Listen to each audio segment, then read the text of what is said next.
Hello बच्चों, तो कैसे हो आप सभी। आज की क्लास में हम पढ़ने वाले हैं मोशन अंडर ग्रेविटी। तो जरा ध्यान से देखिए, ये जो ऑब्जेक्ट है वो ऐसे गिरा, इसका मोशन अपन स्टडी करने वाले हैं। बस ये ऊपर से नीचे गिर रहा है। सारे के सारे ऑब्जेक्ट आज अपन वन डायमेंशन में करेंगे। यानी वन डायमेंशन मतलब है सब के सब कैसे जाएंगे, ऐसे जाएंगे नीचे की ओर। हाँ, ऐसे नहीं फेंकेंगे, देखो ऐसे फेंकेंगे वो भी नीचे ही जाएगा, सीधी सी बात है। लेकिन वो वन डायमेंशन मोशन नहीं रहेगा, वो टू डायमेंशन हो जाएगा। ठीक है ना। अभी टू डायमेंशन की बात नहीं कर रहे, अपन वन डायमेंशन की बात कर रहे हैं। टू डायमेंशन में वो प्रोजेक्टाइल का रूप ले लेता है, वो अपन आगे करेंगे। ठीक है। तो वन मोशन अंडर ग्रेविटी, इसके अंदर खास बात क्या होती है भैया। खास बात देखो, ये जो ऑब्जेक्ट है ये नीचे गिर रहा है, इसको धरती माता नीचे की ओर खींच रही होती है।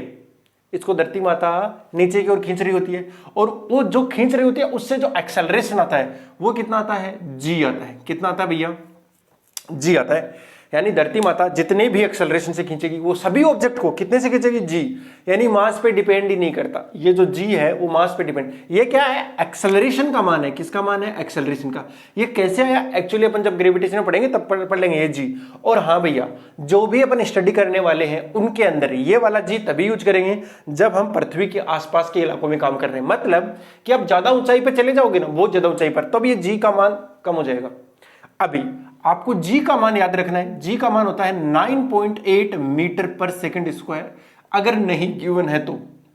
अदरवाइज गिवन होगा आपको वो टेल अराउंड 10, और अपन जितने भी क्वेश्चन करेंगे उनमें लगभग में अपन 10 मान लेंगे। ठीक है ना। देखो 9.8 ऑलमोस्ट कितना होता है, 10 अप्रोक्सीमेशन करके अपन क्वेश्चन को सोल्व कर लेंगे। थोड़ा सॉल्यूशन सोल्व करने में आसान रहती है, बट ठीक ठाक इसका जो मान पोल्स के ऊपर आता है, यानी वो कितना आता है, 9.8 मीटर पर सेकंड स्क्वायर आता है। ठीक है। यानी धरती माता कितने से खींच रही है, एम जी से खींच रही है। इसको भी कितने से खींचेगी, इसका एम और इसका, मतलब जी तो सबके लिए सेम है, इसका एम और इसका भी एम अलग अलग है ना। हाँ, तो दोनों के ऊपर एम जी सेम लगेगा। सेम लगेगा मतलब m1 जी हो जाएगा और इसके ऊपर m2 जी हो जाएगा। और जब एक्सेलरेशन निकालेंगे तो मास का डिवाइड कर दोगे तो दोनों का कितना आएगा, जी आएगा।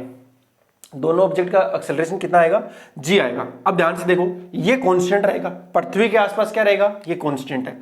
अगर एक्सेलरेशन कांस्टेंट है, अच्छा एक्सेलरेशन कांस्टेंट है, तो फिर इक्वेशन ऑफ मोशन याद होंगी आपको, वो सारी की सारी अप्लाई हो जाएंगी।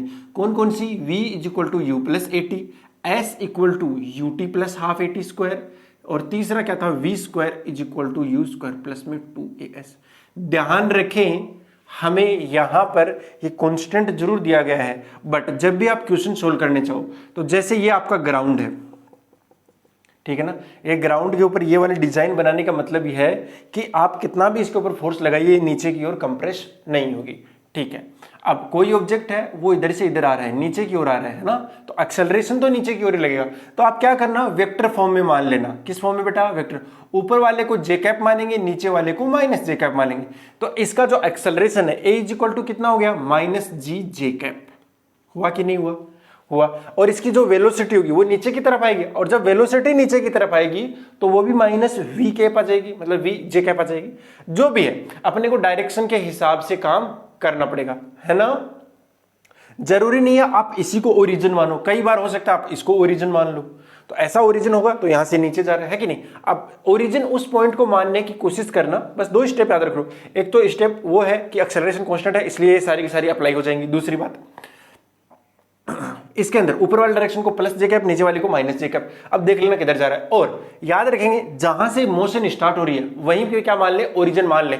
ज्यादातर में मान लेंगे तो आपका क्वेश्चन आपका हो ही जाएगा। ठीक है ना। अब कुछ एक वर्ड और आते हैं बेटा, जैसे वो बोलता है कई बार फ्री फॉल। क्या बोलता है, फ्री फॉल। ध्यान से देखना, ये देख लो, ये मेरे हाथ पे रखा हुआ है ना, इसका एक्सेलरेशन कितना है, 0 है, क्योंकि वेलोसिटी में कोई चेंज नहीं आ रहा मेरे रिस्पेक्ट में। तो मेरे रिस्पेक्ट में इसका एक्सेलरेशन कितना हो गया, 0। अगर एक्सेलरेशन इसका 0 है तो पक्की बात है धरती माता तो नीचे खींच रही थी इसको एमजी से, मेरे हाथ ने ऊपर की ओर फोर्स लगा दिया इसलिए वो 0 हो गया। लेकिन मैं अगर अपना हाथ हटा लूं तो ये नीचे गिरेगा। जैसे मैं अपना हाथ हटा रहा हूं तो क्या हो रहा है, नीचे गिर रहा है कि नहीं गिर रहा, देखो नीचे गिरा। मैंने अपना हाथ हटाया तो ये नीचे गिरा। नीचे क्यों गया, क्योंकि धरती माता ने इसको खींच लिया, है कि नहीं। और एक्सेलरेशन क्या रहा उसका, जी हो गया। अब जो एक्सेलरेशन जी से गिरता है उसी को क्या बोलते हैं, फ्री फॉल बोलते हैं। उसे क्या बोलते हैं, फ्री फॉल। ठीक है ना। जो जी एक्सेलरेशन से गिर रहा हो उसे क्या बोलते हैं, फ्री फॉल। That's it. बस ऐसे कई बार आपको वर्ड दे दे कि वो फ्री फॉल कर रहा है तो इसका मतलब हो जाएगा कि उसका एक्सेलरेशन जी होगा, बस दैट्स इट। इतना ही मतलब है, उससे ज्यादा कोई मतलब नहीं है। ठीक है ना। इक्वेशन यही है। अब इन इक्वेशन में चेंज क्या करना है, कुछ नहीं, एस की जगह वो एच ले लेता है, कई बार एच का यूज कर लेता है एस की जगह, है तो डिस्प्लेसमेंट है ना, तुम एच यूज कर लो, कोई समस्या नहीं है। ए की जगह क्या यूज कर सकता है, जी, हाँ ए की जगह जी आना भी चाहिए, क्योंकि ए किसका इक्वल है, जी। अब वो जी आएगा माइनस जी आएगा, वो डिपेंड करेगा, एक्चुअली तो डिपेंड ही करता है, बट हम हर केस में माइनस जी ले लेंगे, है ना, हर केस में कितना ले लेंगे, माइनस जी, तो बात ही खत्म होगी ना। हाँ, बस डायरेक्शन का थोड़ा सा ध्यान रखेंगे। मेरे ख्याल से आपको बात अच्छे से समझ में आई होगी, आई ना। चलो अब एक छोटे छोटे दो चार क्वेश्चन है कंसेप्ट वाले, उनको कर लेते हैं ताकि अपन को चीजें समझने में थोड़ी आसानी हो जाए। ये बात समझ आएगी ना, यानी ये की इक्वेशन लगेंगी, बट इन इक्वेशन को अंदर कुछ भी चेंज नहीं करना आपको, क्योंकि एक्सेलरेशन कांस्टेंट है, उसकी वैल्यू पता है, वो कितना आएगा, जी, उसे क्या बोलते हैं अपन, मोशन अंडर ग्रेविटी, और वो फ्री फॉल के केस में कितना हो जाएगा, एक्सेलरेशन कितना हो जाएगा उस ऑब्जेक्ट का, जी हो जाएगा नीचे की तरफ। ओके,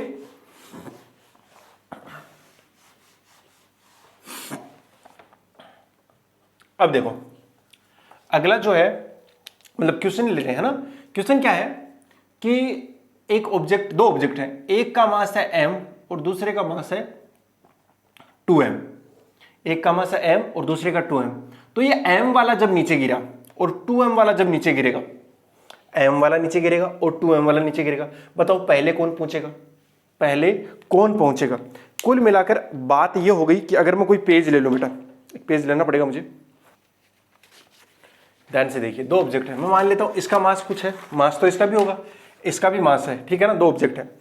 अब इन दोनों ऑब्जेक्ट को जब छोड़ा जाता है, इन दोनों ऑब्जेक्ट को जब छोड़ा जाता है, तो पहले कौन सा गिरना चाहिए, हमें पता है कि दोनों के ऊपर एक्सेलरेशन कितना है, जी है, दोनों पे एक्सेलरेशन कांस्टेंट है, दोनों का डिस्प्लेसमेंट हमें पता है ये सेम है, अगर सेम हाइट से, तो जमीन पे पहुंचने में लिया गया जो टाइम है वो दोनों में क्या आना चाहिए, सेम।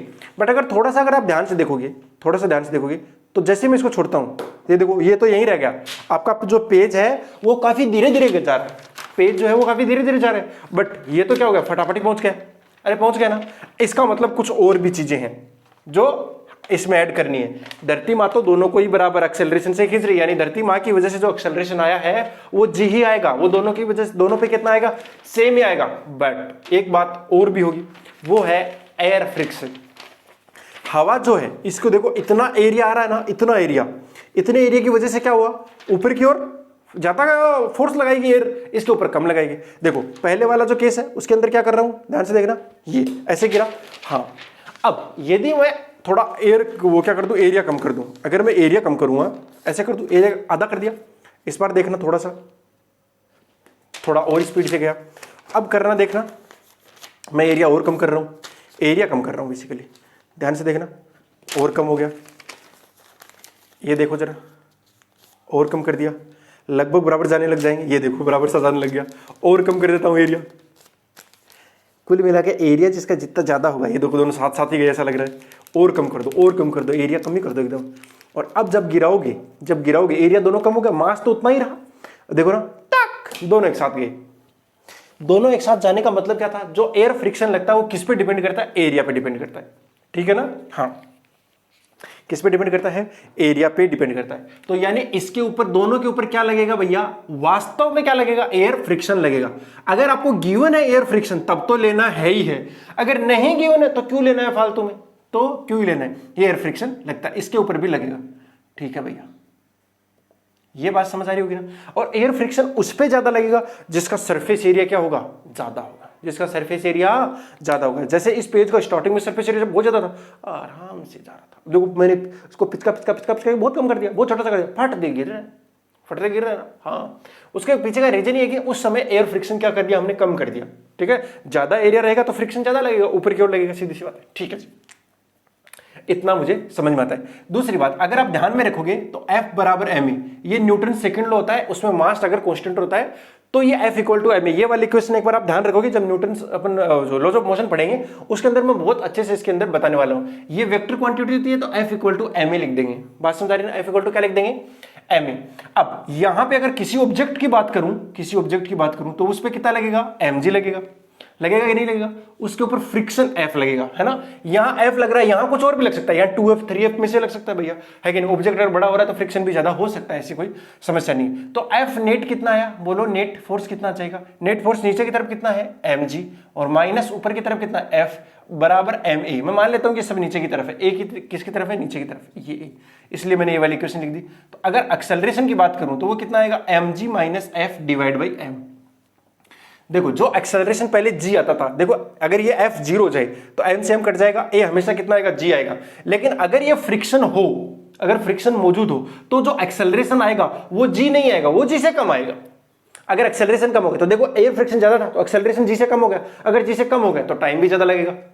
एक्सेलरेशन जिसका कम, टाइम भी ज्यादा लगेगा, है कि नहीं? हाँ, तो इसीलिए उसको नीचे पहुंचने में टाइम ज्यादा लगा। किसको? पेज को। जब स्टार्टिंग में पूरा फ्लैट था तब, जब उसको पिचका दिया तब देखना दोनों इक्वल जा रहे थे। ये देखो स्टार्टिंग में देखना, ये देखा नहीं था, इसको पिचका दिया, फ्रिक्शन लगभग इसके बराबर ही लग रहा है मान लो, और इसको ऐसे करके फेंकेंगे तो और भी कम लगेगा, क्योंकि ऐसे करके फेंकने पे हवा को ज्यादा काटेगा और ऐसे करके फेंकने पे ज्यादा लगेगा, है कि नहीं? इसीलिए जो भी जितनी भी डिजाइंस होती हैं, मतलब गाड़ियों की डिजाइंस होती है, वो इस तरीके से तैयार की जाती हैं। गाड़ियां जो बाइक होती हैं वो आगे से ऐसे नुकीली होती हैं ताकि वो हवा को काट के जा सकें, ऐसे हवा काटती हुई जानी चाहिए, है ना, आसानी रही काटने। अगर आगे से फ्लैट कर दिया, पीछे से नुकीले रख दिया, जोर ज्यादा आएगा सीधी। एरोप्लेन नहीं देखे, प्लेन या फाइटर जेट जितने होते हैं आगे से कितने तीखे होते हैं, इसीलिए होते हैं बेटा ताकि वो हवा को चीर सके। ओके, यहां एक्सेलरेशन क्या आ रहा है? कम आ रहा है। अभी अपन और भी क्वेश्चन करेंगे जिसके अंदर ये निकालेंगे किसको टाइम ज्यादा लगेगा, या फिर ऐसा हो सकता है कि ऊपर जाने का टाइम, नीचे जाने का टाइम, ये कुछ एक फैक्ट वाले भी हैं। तो अपन सबसे पहले फैक्ट वाली चीजें देख लेते हैं। ओके, तो मैं फैक्ट वाली स्टार्ट कर रहा हूं चीजें। देखना मास इनका अलग अलग है, ये वास्तव कंडीशन है, यानी रियल प्रैक्टिकल वाली बात है, ठीक है ना? हाँ, अब लेकिन कुछ एक फैक्ट वाले क्वेश्चन करेंगे जिसके अंदर अपन एयर फ्रिक्शन को मानेंगे नहीं। अगर एयर फ्रिक्शन ना हो, अगर एयर फ्रिक्शन ना हो, अगर एयर फ्रिक्शन ना हो तो क्या होगा? तो दोनों के दोनों एक साथ गिरेंगे, दोनों के दोनों एक साथ गिरेंगे, दोनों एक साथ गिरेंगे। इसका मतलब होगा कि वो मास पे डिपेंड नहीं करेगा। मास चाहे किसी का कितना भी हो उस पर डिपेंड नहीं करेगा यदि एयर फ्रिक्शन जीरो हो जाए। तो फैक्ट लिखते जाना आप, कुछ एक दो चार एक फैक्ट है मोशन अंडर ग्रेविटी में।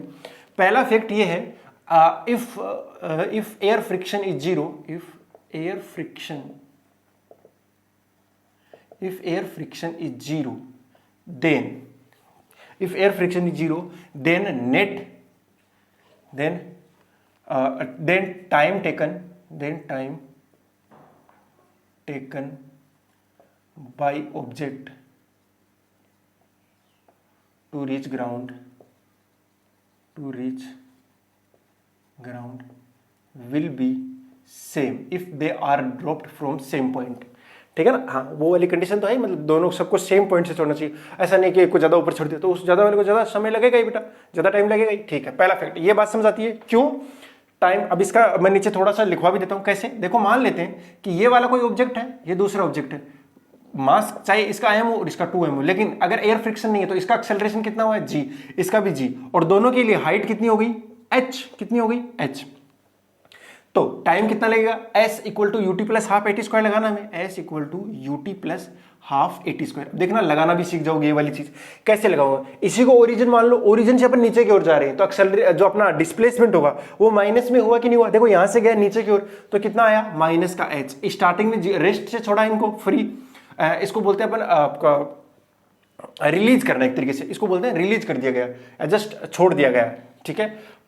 प्लस में हाफ, ए की जगह कितना रख दूं? माइनस जी, क्योंकि वो नीचे की ओर लग रहा है, माइनस जी, है ना। इसी को ओरिजिन मान लिया, ऊपर वाले को जे कप, नीचे वाले को माइनस जे कप। तो देखना डिस्प्लेसमेंट भी नीचे गया है, ओके जी, इनटू में टी स्क्वायर। तो यहां से टी का जब मान निकालोगे वो कितना आएगा? 2h/g का अंडर रूट 2h/g।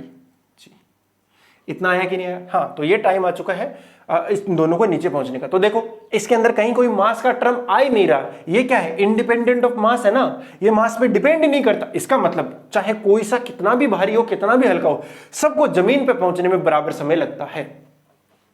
तो ये क्या हो गया? इंडिपेंडेंट ऑफ फ्रॉम मास, ठीक है ना। हाँ, ये क्या है? मास के ऊपर डिपेंड ही नहीं करता। ये पहला फैक्ट हो गया भैया। दूसरा फैक्ट देखो, किसी ऑब्जेक्ट को अगर किसी एयर फ्रिक्शन जीरो होना चाहिए। इन सब जितने फैक्ट लगा रहा हूं इसमें एयर फ्रिक्शन जीरो है। जो ऑब्जेक्ट अगर हम फेंक रहे हैं कितने से? यू से, किसी ऑब्जेक्ट को यू से फेंका है तो वो ऊपर जा जू के वापस जब नीचे पहुंचेगा तब उसकी स्पीड कितनी हो जाएगी? वापस से यू जाएगी, यानी speed remains same at same point. क्या क्या बोला मैंने? Speed remains same at same points, ठीक है ना भैया।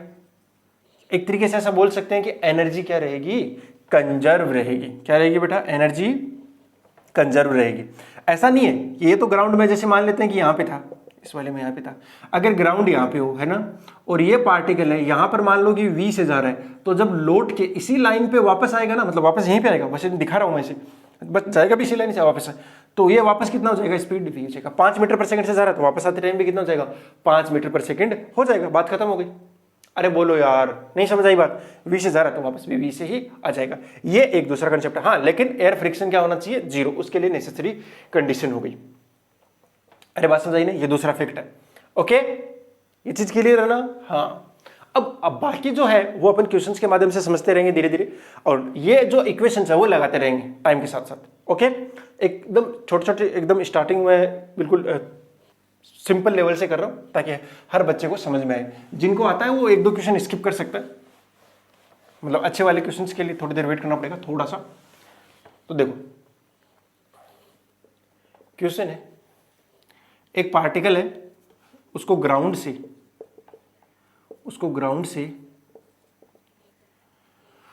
30 मीटर पर सेकंड के स्पीड से प्रोजेक्ट किया गया है। बताओ कितनी हाइट तक जाएगा, एयर फ्रिक्शन 0, कितनी हाइट तक जाएगा और कितना टाइम लेगा।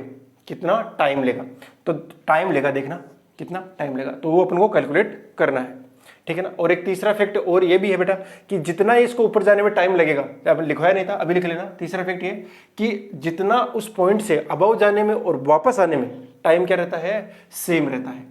टाइम क्या रहता है, सेम। ऊपर जाने में और नीचे आने में जो टाइम लगेगा वो क्या रहेगा, सेम। यानी जितने टाइम में ऊपर गया उतने टाइम में क्या हो जाएगा, नीचे। अगर एयर फ्रिक्शन 0 हुआ तो, अगर एयर फ्रिक्शन होगा तो थोड़े अच्छे क्वेश्चंस बनेंगे, वो उनको भी अपन कंसीडर करेंगे। चलो, फिलहाल के इतनी इंफॉर्मेशन दी हुई है, कोई मास कुछ नहीं दिया हुआ। तो देखो फाइनली यहाँ पे जाके इसकी वेलोसिटी क्या हो जाएगी, 0, जहां जितनी भी हाइट तक जाएगा। ये देखो हाइट क्या हो गई, इसका h हो गया, और इधर वाला क्या लग रहा है, g तो नीचे की ओर लगेगा। g हमेशा किधर लगेगा, नीचे की ओर लगेगा, इसमें कोई दौरा नहीं। इसी को ओरिजिन मान लेते हैं। देखो ओरिजिन से ऊपर गया तो यहां वाले डायरेक्शन को देखो, ये प्लस का जे कैप है और ये माइनस का जे कैप है, तो डिस्प्लेसमेंट अपवर्ड डायरेक्शन में है ना। डिस्प्लेसमेंट क्या है, अपवर्ड डायरेक्शन में, वो लेंगे अभी। लेकिन अभी अगर मैं ऊपर जाने का टाइम निकालूं तो v equal to u plus 80 लगा दूं, फाइनल वेलोसिटी कितनी होगी, 0। और अपवर्ड डायरेक्शन में वेलोसिटी है, ये क्या, अपवर्ड में कौन सी थी, प्लस, प्लस लेगा तो 30 आ जाएगा, माइनस क्यों, माइनस नहीं प्लस ही आएगा। और एक ही जगह कितना रख दूं, माइनस का g। क्यों भाई साहब, क्योंकि ये नीचे की ओर लग रहा है, इनटू में t। और देखो ज्यादा अच्छा करने के लिए मैंने इसका मान कितना जाएगा, 30/g, और मैं g की वैल्यू अप्रोक्सीमेट 10 मान रहा हूं, तो कितना टाइम लगा, 3 सेकंड। तो ऊपर जाने में 3 सेकंड, तो वापस नीचे आने में भी कितना टाइम लगेगा, 3 सेकंड। तो टोटल टाइम कितना हो गया, टोटल टाइम नीचे आने में टोटल टाइम कितना हो जाएगा, 3 + 3 = 6 सेकंड। यानी 3 सेकंड ऊपर जाने में और 3 सेकंड ही नीचे आने में, टोटल टाइम कितना हो गया, 6 सेकंड। अगर मुझे हाइट निकालनी हो तो s = ut + ½ at²। बोलो s ऊपर की ओर है तो उसको क्या लिख दूंगा, प्लस का h। ये अपवर्ड डायरेक्शन है इसलिए प्लस आएगा कि नहीं आएगा, बोलो कितना आएगा। इनिशियल वेलोसिटी कितनी है, 30, इनटू में 3 सेकंड तक ये ऊपर गया। ऊपर जाने का टाइम, हमें सिर्फ ऊपर जाने का टाइम देखना है, 3 सेकंड। फिर कितना आएगा, +½ इनटू में g, ये एक ही जगह कितना रख दूं, माइनस का 10 रख दूं क्योंकि ये अपोजिट डायरेक्शन में लग रहा है, इनटू में t, 3 का स्क्वायर। ध्यान से देखो h = कितना हो गया, 90 माइनस ये कितना जाएगा, 45 आएगा क्या, 5 9 45। तो एक्चुअली ये हाइट कितनी आ गई, 45 मीटर आ गई।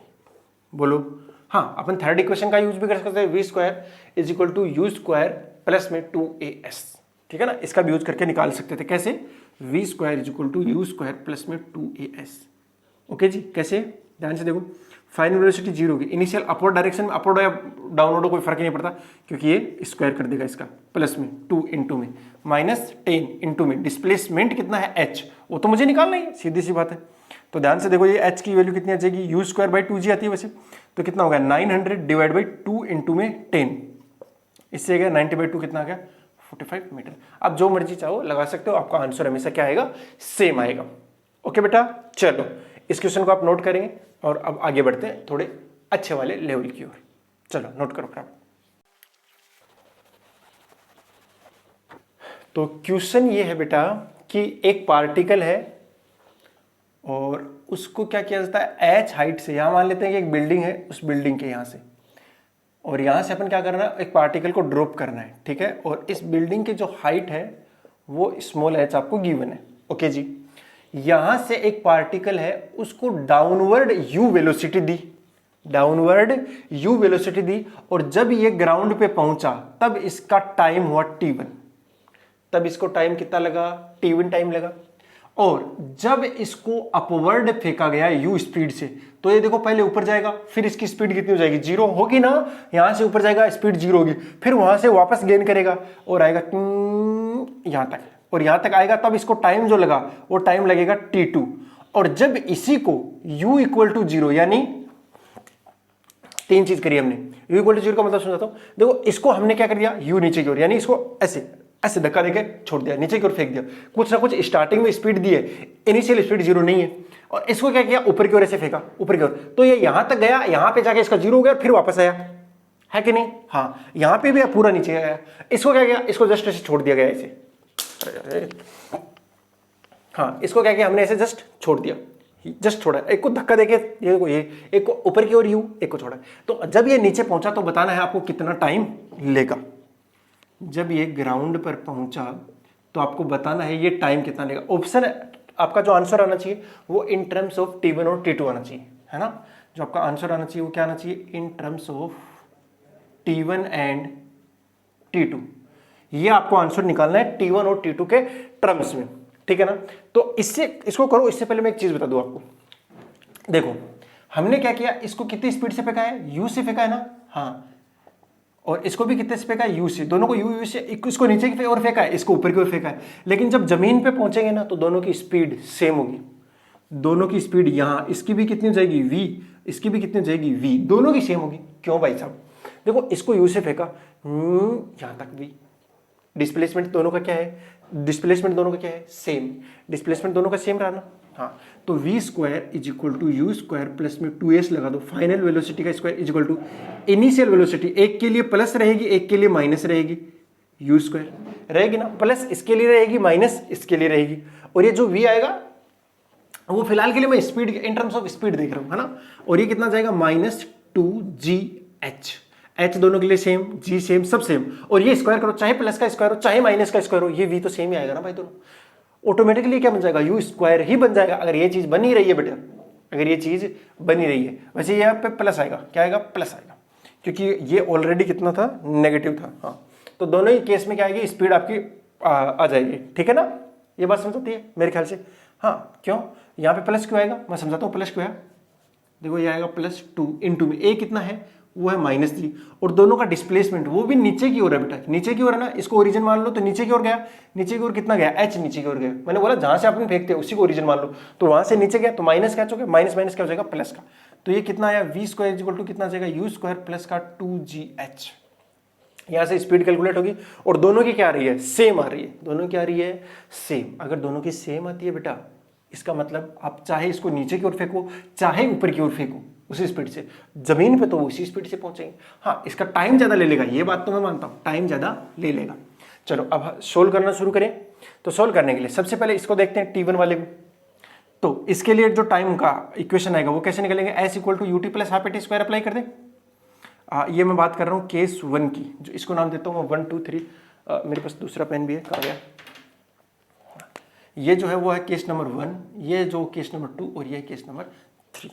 तो ध्यान से देखना, s इसके लिए s का मान सबके लिए देखो, h माइनस होगा, डिस्प्लेसमेंट नीचे की ओर है ना, इसी को ओरिजिन मान लो ना, तो यहां से नीचे की ओर गया, अगर यहां से नीचे की ओर गया तो कितना नीचे गया, h नीचे गया ना, तो डिस्प्लेसमेंट कितना हो जाएगा, s इक्वल टू -h, यानी इसकी जगह तो आएगा माइनस का h, बढ़िया सर, इक्वल टू u नीचे की ओर है, u नीचे की ओर है, इसका मतलब माइनस का ut प्लस में हाफ, a की जगह आएगा माइनस का g इंटू में t1 स्क्वायर, है ना, ये भी t1 कर दो और ये भी t1 कर दो। ध्यान से देखना t1 में क्वाड्रेटिक बनेगी है, तो इन सबको उधर, अच्छा माइनस माइनस हर जगह आ रहा है क्या, काट दीजिए कोई दिक्कत नहीं है, और 2 से मल्टीप्लाई कर दो तो कितना आया, g t1 square, g t1 square और 2 से मल्टीप्लाई होगा तो प्लस का 2u t1, फिर आएगा माइनस का 2h इक्वल टू 0। माइनस देखो ये माइनस सारे कैंसिल आउट हो गए थे, फिर 2 से मल्टीप्लाई किया था 2h, ये उधर जाके माइनस हो गया, ये 2ut। अभी g से भी डिवाइड कर दीजिए आप, t1 स्क्वायर प्लस में 2u बाई जी, और ये कितना आ गया t1 minus 2h by g equal to 0। आई कि नहीं आई बात समझ में। तो देखना टाइम की वैल्यू कितनी आ जाएगी, t1 की वैल्यू मैंने अगर निकालूं तो T1 की वैल्यू 2 आएंगी, वैसे क्वाड्रेटिक बन रही है, तो आएगा माइनस का b यानी 2u/g plus minus under root, इसका स्क्वायर आएगा तो ये कितना हो जाएगा 4u² माइनस 4ac, तो ये हो गया c, तो कितना आएगा ये 2h/g, ये लेकिन नेगेटिव का, तो यहाँ क्या जाएगा प्लस का डिवाइड बाई 2 आएगा। ध्यान देखिए टाइम ऑलवेज क्या होता है पॉजिटिव, टाइम हमेशा क्या होगा पॉजिटिव। अगर ये नेगेटिव है और ये भी मैं नेगेटिव ले लेता हूं तो नेगेटिव नेगेटिव ज्यादा नेगेटिव हो जाएगा, इसका मतलब ये वाला क्या आएगा पॉजिटिव आएगा। तो T1 ये पॉजिटिव वाला ना, इसको मैं पहले लिख देता हूं फिर under root 4u² plus 8h/g minus 2u/g divide by 2। अरे बोलो भाई, बात समझ आ गई ना? ठीक है जी, ये बात समझ में आती है। चलो अब दूसरा केस नंबर 2, केस 2 के अंदर कुछ नहीं करना, बस यहां चेंज आएगा, यहां चेंज आएगा, ये अपवर्ड फेंका गया है इसलिए यहां पॉजिटिव लिख दूंगा, यहां पॉजिटिव लिख दूंगा, तो यहां नेगेटिव रहेगा, यहां नेगेटिव आएगा, मतलब कुल मिलाकर यहां नेगेटिव आ जाएगा ना, यहां क्या जाएगा नेगेटिव, तो ये सेम टू सेम आएगी T2² minus 2u/g T2 minus under root 2h/g equal to 0। ध्यान से देख लो, जब T2 निकालोगे तो क्या आएगा, सबसे पहले ये आएगा ना माइनस का 2u/g, लेकिन इस बार क्या जाएगा प्लस का 2u/g, फिर आएगा माइनस प्लस माइनस दोनों आएंगे अंडर रूट, इसका स्क्वायर आएगा तो कितना हो जाएगा 4u² divide by g² minus 4ac कितना हो जाएगा प्लस का 8h/g डिवाइडेड बाई 2 इंटू में a का 1 वैल्यू है।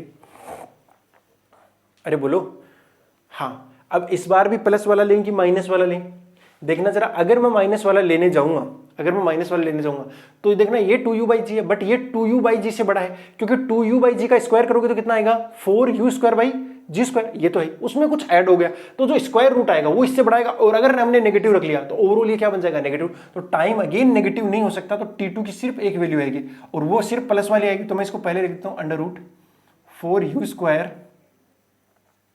डिवाइड बाई g² प्लस में 8h/g minus 2u divide by g divide by 2।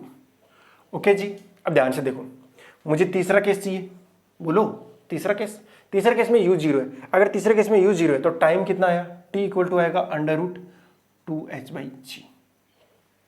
हाँ जी, अंडर रूट 2h/g। मुझे जो आंसर है ना वो T1 और T2 के टर्म्स में चाहिए, जबकि यहां से कहीं से भी आता हुआ दिखाई नहीं दे रहा। अरे अगर किसी को समझ नहीं आ रहा ना तो s equal to ut plus u 0 हो गया, वहां से टाइम निकालना कितना आएगा अंडर रूट 2h/g आ जाएगा। बहुत बढ़िया, चलो कोई दिक्कत नहीं है सर, हम कोशिश करते हैं। फिर अगर मैं इन दोनों को मल्टीप्लाई करूं T1 और T2 को मल्टीप्लाई करूं, T1 इंटू T2 करने की कोशिश करूं, करते हैं तो जरा ध्यान से देखिए, ये क्या बनेगा a माइनस b, ये क्या बनेगा अच्छा प्लस लेना था ना, माइनस क्यों ले लिया, ये प्लस ही तो लेना था, ये प्लस वाला लेना है, ये तो है ही प्लस में। हाँ तो ये देखो a प्लस b और ये a minus b divide by 2 तो है ही, वो तो नीचे कितना आ गया 4 आ गया, वो तो नो डाउट 2 इंटू 2 4 हो गया नीचे वाला मल्टीप्लाई। जब ऊपर वाला मल्टीप्लाई होगा तो ध्यान से देखो, ये कितना बन गया a प्लस b, अरे ये ऐसे नहीं लिख सकता मैं a प्लस b बाई 2, और ये कितना हो गया a माइनस b बाई 2। देखो दोनों को मल्टीप्लाई करोगे तो कितना आएगा a² माइनस b², यानी इसका स्क्वायर कर दो तो इसका स्क्वायर करोगे तो स्क्वायर रूट हट जाएगा 2u²/g² प्लस में 8h/g, ये तो आ गया a², फिर आएगा माइनस b², इसका स्क्वायर करोगे तो कितना आएगा 4u²/g², बोलो आएगा ना। ध्यान से देखो, ये इससे कैंसिल आउट हो गया और ये कितना आ गया 2h/g, कितना आ गया 2h/g, और साथ में 4 भी आ रहा है, ये सुनो साथ में कितना आ रहा है 4 भी आ रहा है, 4 को मैं अलग से रख लेता हूं। ओके, ये क्या आ गया T1 T2। अब देखो स्क्वायर रूट ले लूं दोनों साइड, अगर दोनों साइड स्क्वायर रूट लूंगा तो ये कितना आया T1 T2 is equal to, ये कितना बन जाएगा अंडर रूट 2h/g इंटू में 1/2, 2 को मल्टीप्लाई कर दो इधर, और अंडर रूट 2h/t, ये 2h/g कितना है t है ना, तो under root T1 T2 is equal to आएगा t/2, तो कुल मिला के जो t आया वो कितना आएगा 2 अंडर रूट T1 T2। बहुत ही अच्छा प्रश्न है, ठीक है ना। तो कितना आ गया t is equal to 2 under root T1 T2, ठीक है ना। अगर आपके पास में ऑप्शन इस तरीके से है, T1 T2 का मल्टीप्लाई है या T1 प्लस T2 है, तो आप क्या करना, ये जब आया है ना आपका ये T1 और T2 निकाल लेना, और ऑप्शन के साथ थोड़ा थोड़ा मिलाने की कोशिश करना है कौन से आपका जल्दी काम हो रहा है। ये बात समझ आएगी क्या? और अगर इससे भी नहीं काम बन रहा तो आप मान लेना कि u कितना है, अच्छा कोई भी रैंडम सा मान लो, 10 मान लिया या 1 मान लो, u कितना मान लो 1 मान लो, h की वैल्यू और कोई अच्छी सी मान लो जो आपको सूटेबल कर रही हो, है ना, उससे T1 का वैल्यू निकालना, T2 की वैल्यू निकालना, और उसी से क्या निकाल देना T, और कौन से रिलेशन में सेटिस्फाई कर रही है, ये एक तरीके से ऑप्शन चेक करना हो गया, है कि नहीं? हाँ, उससे भी आपका ठीक ठीक तरीके से आ जाएगा आंसर। ओके बेटा, चलो इसको नोट करो, फिर अगला करते हैं। क्वेश्चन ये है बेटा कि अगर अपन एयर फ्रिक्शन को मान लेते हैं और वो एयर फ्रिक्शन कांस्टेंट लग रहा है, ठीक है ना, हाँ लगेगा कांस्टेंट, और उसकी वैल्यू में मान लेता हूं कितनी है f, बट वो डायरेक्शन के अपोजिट लगेगा। जैसे अगर ऊपर जा रहा है तो नीचे लगेगा, और नीचे आ रहा है तो ऊपर लगेगा, ठीक है ना, ऑलवेज किसका अपोज करेगा, डायरेक्शन का अपोज करेगा एयर फ्रिक्शन। ओके जी, तो यहां से अगर मैं इसको u स्पीड देकर फेंकता हूं ग्राउंड से, ठीक है, ऊपर की ओर फेंकूंगा तो ये क्या होगा, कुछ ना कुछ हाइट तक जाएगा। आपको ये बताना है कि ऊपर जाने का जो टाइम होगा बेटा, अगर एयर फ्रिक्शन नहीं होता तब तो टाइम, ऊपर जाने का टाइम और नीचे आने का टाइम दोनों क्या होते, बराबर होते। ऊपर जाने का टाइम और नीचे आने का टाइम दोनों क्या होते, बराबर होते। बट यहां पे एयर फ्रिक्शन अवेलेबल है, अगर एयर फ्रिक्शन अवेलेबल है तो आपको बताना है कि कौन सा ऑप्शन करेक्ट होगा। जैसे ऑप्शन दे रखे हैं कि T1 इक्वल टू T2, हो सकता है ये भी हो, T1 ग्रेटर देन T2, तीसरा ऑप्शन है T1 is less than T2, और चौथा है आपका नन।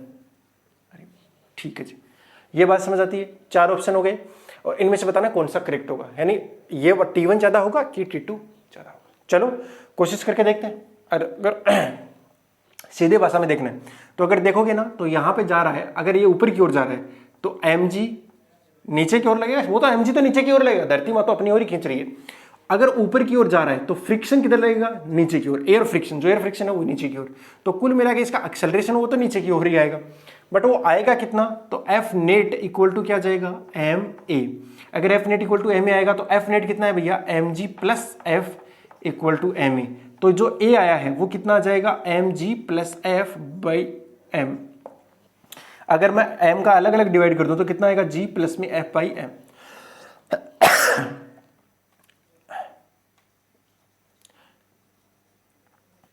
ये है ड्यूरिंग अपवर्ड। अब देखते हैं during downward. During downward, downward में क्या होगा भैया, नीचे आ रहा होगा, ये जब नीचे आ रहा होगा तो mg तो नीचे लगेगा, बट एयर का जो फ्रिक्शन होगा वो किधर लगेगा, ऊपर। कुल मिला के इसका एक्सेलरेशन नीचे की ओर होगा, तो f net equal to m a लिखना आना चाहिए आपको, mg minus f is equal to m a. यहां इसका नीचे आने का एक्सेलरेशन कितना हो जाएगा, g माइनस का एफ।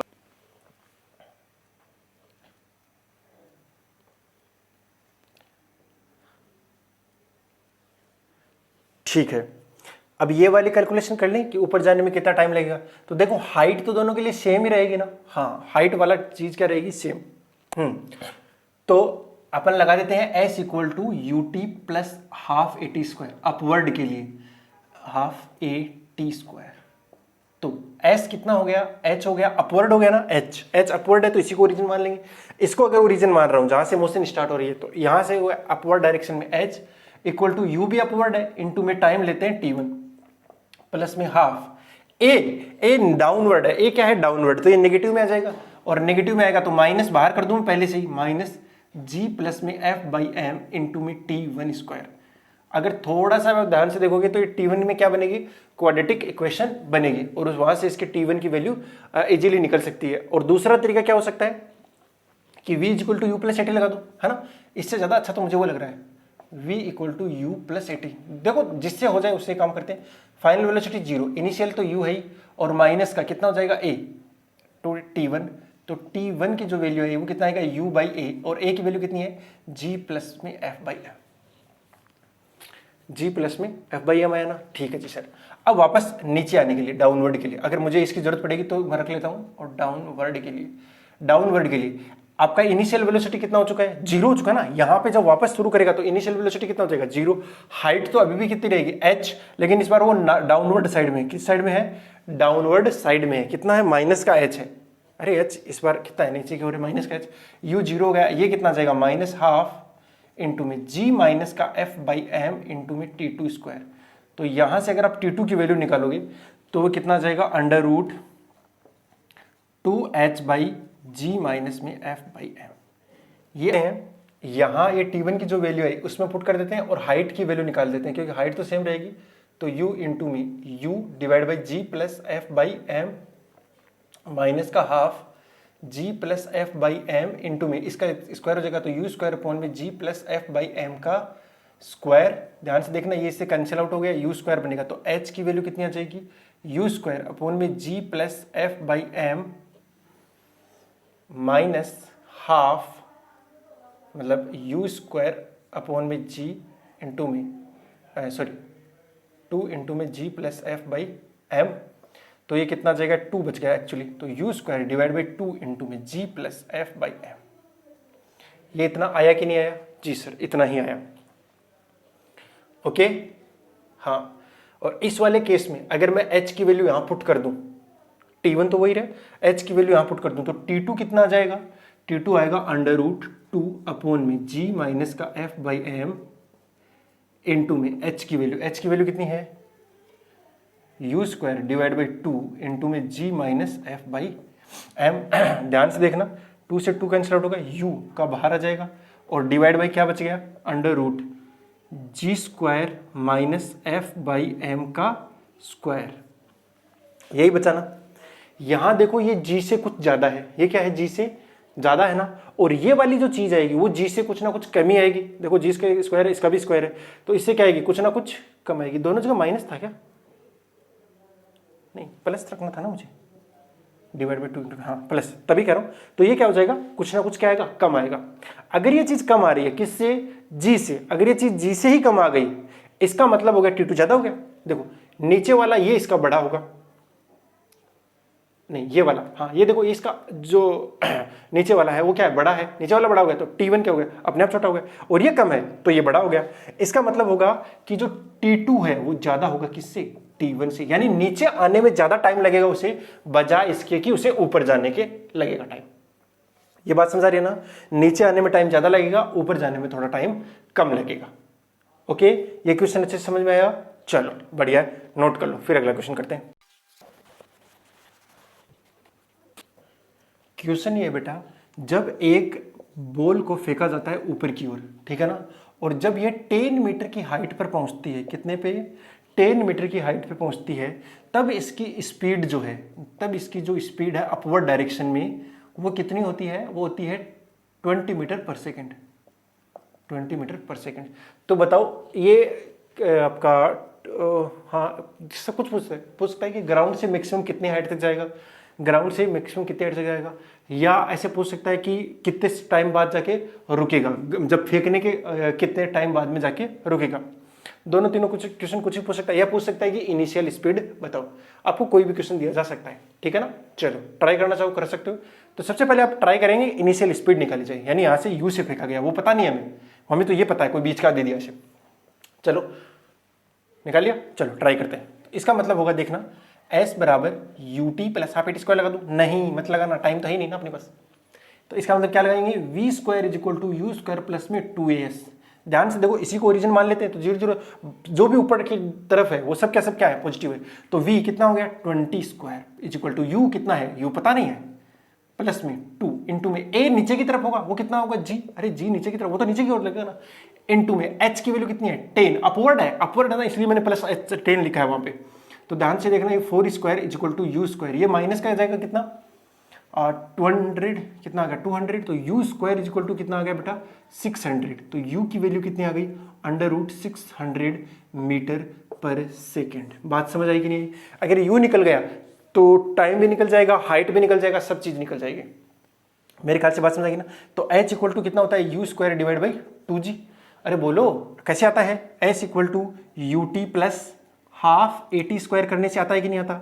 जी सर आता तो है। एस की वैल्यू कितनी है एच हो जाएगी अपवर्ड डायरेक्शन में, यू कितना है यू नहीं इससे कि नहीं इससे नहीं निकालेंगे, आप निकालेंगे V square is equal to you square plus 2as से।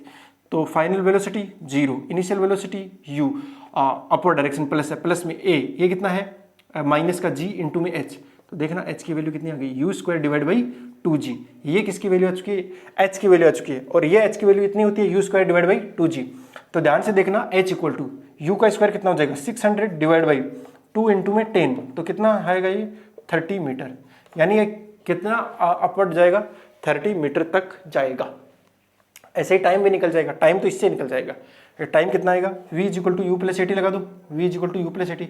फाइनल वेलोसिटी जब रुकेगा तो zero, initial under root 600 minus 10 into में t, तो t की वैल्यू कितनी आ गई अंडर रूट 600 डिवाइड बाई 10, तो कितना आएगा अंडर रूट 6 मीटर पर मीटर नहीं है सेकंड है ना, तो सेकंड आ जाएगा बस, अंडर रूट 6 सेकंड।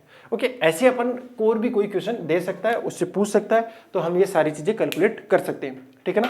और भी बहुत सारे क्वेश्चन हैं, अगर सारों को एक ही क्लास में करेंगे तो क्लास बहुत ज्यादा लंबी हो जाएगी, अतः इसलिए जो बचे हुए क्वेश्चन हैं उनको अपन नेक्स्ट क्लास में करेंगे। मेरे ख्याल से उसमें पिछली जो क्लास आपने अटेंड कर रखी है वैसी है, बस आपको थोड़ा डायरेक्शन का देखना पड़ेगा, ठीक है ना। वो तो वहां भी देखते थे, तो यहाँ भी देखना पड़ेगा। बस यहाँ पे एक चीज फिक्स हो गई, ए की वैल्यू कितनी होती है जी, वो भी नीचे की तरफ, ठीक है ना। हाँ चलो बेटा, फिर जो बचे हुए क्वेश्चन है उनको अपन अगली क्लास में करेंगे। तो wishing you all the very best, मिलते हैं नेक्स्ट क्लास में, तब तक के लिए बाय, जय हिंद।